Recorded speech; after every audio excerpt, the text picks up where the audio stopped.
Ce matin, je continue la série d'homélies que j'ai commencée portant sur des moyens qu'on peut prendre pour nous aider à grandir dans la foi. Ici, pour nous, notre foi est importante. Vous savez, la foi, ce n'est pas quelque chose qui n'est pas acquis une fois pour toutes. C'est comme d'autres choses, ou bien ça grandit, ou bien ça rapetisse. Et si notre foi est importante, on veut l'aider à grandir. Le premier moyen qu'on s'était donné pour grandir dans la foi, on s'était dit, c'est pas très surprenant, mais c'est de se donner des moments d'arrêt dans notre vie. Des moments d'arrêt pour prier personnellement. Des moments d'arrêt pour prier avec d'autres, comme on le fait quand on vit l'Eucharistie ensemble. Et pourquoi on fait ça? On fait ça parce que, disons, on vit dans un monde où on est bombardé de toutes choses de nouvelles. On vit dans un monde où, justement, c'est bruyant, on ne sait pas trop tout ce qui se passe, les idées qui nous sont envoyées, des idées contradictoires. On a besoin de faire la paix. Et nous, on croit que de faire la paix, c'est de descendre à l'intérieur de nous et de rencontrer Dieu. Ça fait partie, je dirais, de notre équilibre. On a besoin de ça. Le deuxième moyen qui nous a été proposé pour grandir dans la foi, même si ça n'a pas l'air de la vie spirituelle, c'était rendre service aux autres gratuitement. Et on pourrait se demander, ça vient faire quoi dans la foi, ça, rendre service aux autres gratuitement? On se rappelle que nous autres, on veut vivre à la manière de Jésus-Christ. Et quand Jésus-Christ est venu sur terre, il dit, moi, je ne suis pas venu ici pour me faire servir, je suis venu aussi pour servir. Et on disait que quand on rend service gratuitement du monde, là, non seulement ça fait du bien aux autres, mais ça nous fait du bien à nous. Ça donne un sens à notre vie. Et quand notre vie a un sens, c'est ça la vie spirituelle. Moi, je crois que je ne suis pas sur la planète Terre pour rien. J'ai un rôle à accomplir, j'ai une mission à accomplir. Ça fait partie de notre vie spirituelle. Et en fin de semaine, le troisième moyen qui nous est proposé pour grandir, toujours pour nous aider à grandir dans la foi, on va nous dire comment c'est important d'avoir des amis avec qui on peut partager notre foi. C'est-à-dire avoir des personnes avec qui, de temps en temps, je peux parler de ma vie spirituelle, de ce que je vis. Je peux parler de mes convictions, je peux parler de mes questions, je peux parler de mes doutes, parce que même selon la foi, c'est normal d'avoir des questions, d'avoir des doutes. Et on a besoin de ça, ça nous aide à grandir, d'en parler avec d'autres. Dans la première lecture qu'on avait ce matin, on disait « Il n'est pas bon que l'homme soit seul ». C'est sûr que le premier sens de ce passage-là, c'est de dire que l'homme et la femme, c'est dans le livre de la Genèse, sont faits pour se compléter. Mais les exégètes s'entendent pour dire que le sens plus profond de cette phrase-là, c'est de dire que l'être humain a absolument besoin des autres pour grandir humainement, oui, et pour grandir spirituellement. Autrement dit, si je prenais un chrétien tout seul qui ne rencontrerait jamais une autre personne qui partage la foi, sa foi ne pourrait pas grandir. C'est au contact des autres qu'on grandit. Et dans l'Évangile qu'on a lu ce matin, on nous disait « Laissez venir à moi les petits-enfants, car le royaume des cieux leur ressemble. » Et qu'est-ce qu'on veut dire là-dedans? Un des traits des petits-enfants, c'est qu'ils sont en mode apprentissage. C'est-à-dire qu'un enfant a tout à apprendre. Et si on prenait un enfant et qu'on le coupait des autres, il ne pourrait pas grandir, il ne pourrait pas développer toutes ses capacités. Et on oublie que nous autres, les adultes, on n'a pas fini de grandir. On a besoin de se développer, nous autres aussi, autant au plan humain qu'au plan spirituel. Je dirais que c'est très important d'avoir des amis dans la foi d'une façon particulière au Québec en 2018 présentement. Pourquoi? Parce qu'on vit dans un monde où la foi et la religion, c'est presque devenu un sujet tabou. Les gens vont dire, parlez pas de ça, parlez pas de chicane, on tient ça mort, on parle pas de ça. Puis c'est vrai qu'on dit, ben, pourtant, si j'en parle pas, si j'ai pas personne à qui en parler, ben la foi, elle pourra pas se développer. Le conseil que je vous donnerais, je dis pas, parlez pas de votre foi à n'importe qui, non, c'est pas le conseil que je vous donne, parce que c'est tellement facile de tourner ça au ridicule. Mais comment c'est important d'avoir certaines personnes avec qui je peux le faire? Des personnes avec qui je peux échanger librement. Des personnes avec qui je peux dire, toi, comment tu vis ça? Est-ce que ça te questionne? Comment tu vois ça, la présence de Dieu dans ta vie? Tu crois-tu à ça, toi, la vie après la mort? C'est bon d'avoir des personnes avec qui on peut échanger là-dessus. Et ces gens-là, ce que j'appelle les amis dans la foi, ça peut être des gens de vos familles.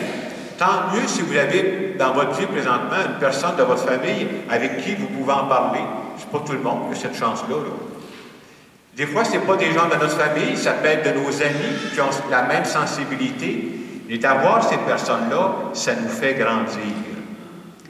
En plus d'avoir des amis dans la foi, ce que j'aimerais vous dire ce matin, il existe aussi des groupes d'appartenance qui nous aident justement, qui sont prévus pour des personnes qui veulent se réunir pour dire « Moi, là, j'aimerais ça en parler de temps en temps de ma foi. » Et ce matin, j'ai pensé vous présenter deux groupes qui existent et qui sont des moyens pour grandir dans la foi.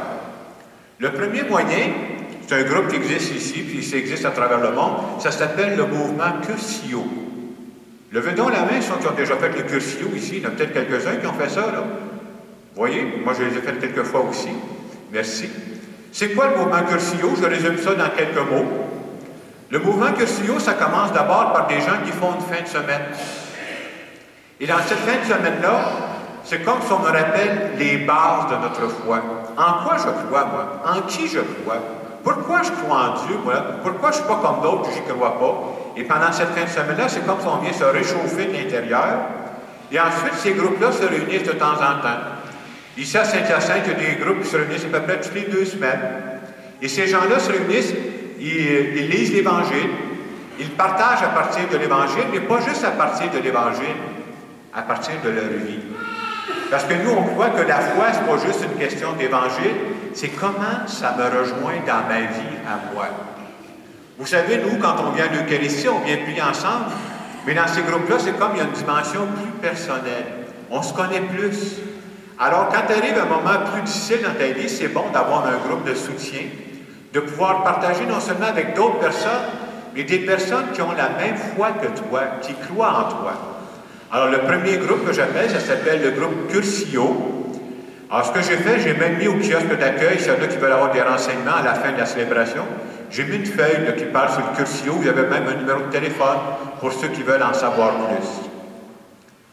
Il y a un deuxième groupe que j'aimerais vous parler, qui n'est pas connu encore ici à Saint-Hyacinthe. Ça s'appelle le parcours Alpha. Je vous en parle parce que, à partir du mois de janvier, on va offrir ça ici dans nos paroisses, ici à Saint-Hyacinthe. C'est quoi le parcours Alpha? C'est encore un groupe de personnes qui veulent échanger à partir de leur foi. De quelle façon ça se fait? Ce sont des gens qui se réunissent, la plupart du temps, ça se fait autour d'un repas. Les gens échangent pendant un repas. Il y a même une partie, c'est prévu, il y a l'humour. Je trouve ça important, il faut qu'on rit de temps en temps. Sinon, on parle de la foi et on se pense trop au sérieux, là. Il y a une partie d'humour. Souvent, il va y avoir une vidéo, il va y avoir un témoignage de quelqu'un et les gens échangent. Et les gens qui font partie de ce groupe-là, il y en a qui sont rendus à différents niveaux dans la foi et c'est correct, là. On peut avoir quelqu'un qui a ses doutes et qui commence. Viens, tu es bienvenu à ce groupe-là. Je vous en parle parce que présentement, il y a des personnes de nos paroisses qui sont en train de se former, là. Il y en a qui vont à Montréal, donc qui vont à Granby pendant la période avant Noël. Puis à partir du mois de janvier, on va l'offrir ici.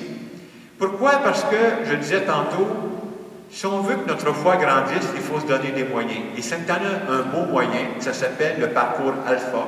Moi, j'appelle ça de la vitamine pour la foi.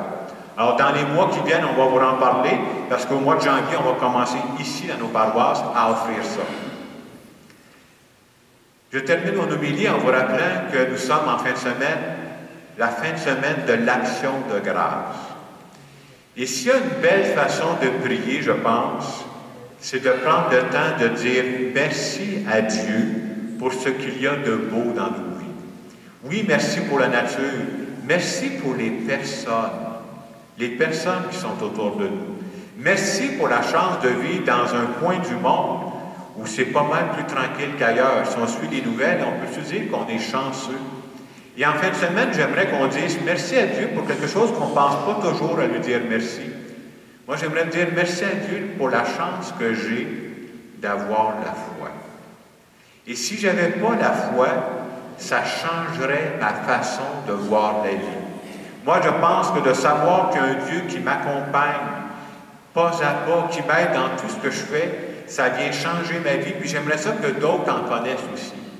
J'aimerais qu'on dise merci à Dieu en fin de semaine, je viens d'en parler, pour nos amis dans la foi. J'espère qu'il y a des visages qui s'allument dans votre tête, des personnes avec qui j'ai la chance. Je ne peux pas en parler avec n'importe qui, je le sais, là, mais j'ai au moins 2-3 personnes dans ma vie avec qui je peux échanger au niveau de ma foi.